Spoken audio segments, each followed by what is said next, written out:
ঈদকে সামনে রেখে ব্যস্ত সময় পার করছেন টাঙ্গাইলের তাঁত মালিক ও শ্রমিকরা। ভোর থেকে গভীর রাত পর্যন্ত বাহারি ডিজাইনের শাড়ি তৈরি করছেন তারা। ব্যস্ততা বাড়লেও মজুরি বৃদ্ধি এবং ঈদ বোনাস না থাকায় অসন্তোষ প্রকাশ করেছেন শ্রমিকরা।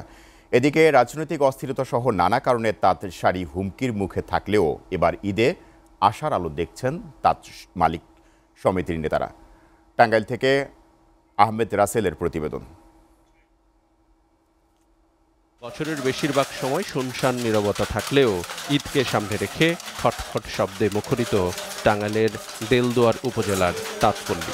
অনেকদিন পর যেন প্রাণ ফিরে পেয়েছে তাঁত মালিক এবং শ্রমিকরা। বাহারি ডিজাইন নতুন নতুন শাড়ি তৈরিতে ব্যস্ত সময় পার করছেন কারিগররা। অনেকেই মনের সুখে তালে তালে গাইছেন গান।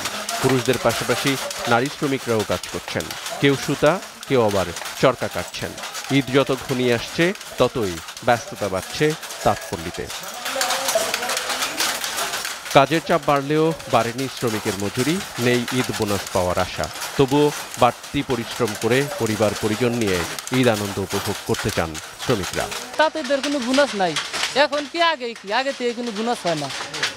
আমরা পরিশ্রম করি, পয়সা নেই, পরিশ্রম না করলে কোনো পয়সা নেই। 15 বছর আগে যে মজুরি পাইছি এখনো সেই মজুরি, এখন সবটার দাম অনেক বেড়ে গেছে।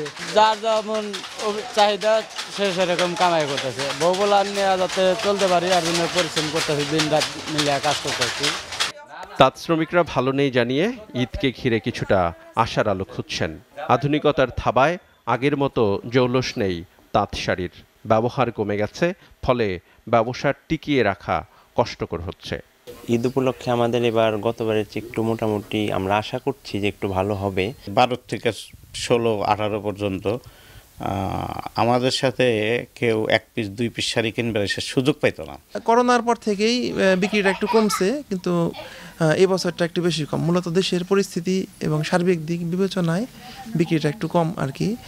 নানা সমস্যায় তাঁত শাড়ির ক্রান্তিকাল গেলেও ঈদে ভালো ব্যবসা হওয়ার আশা করছেন তাঁত মালিক সমিতির সভাপতি রঘুনাথ বসাক।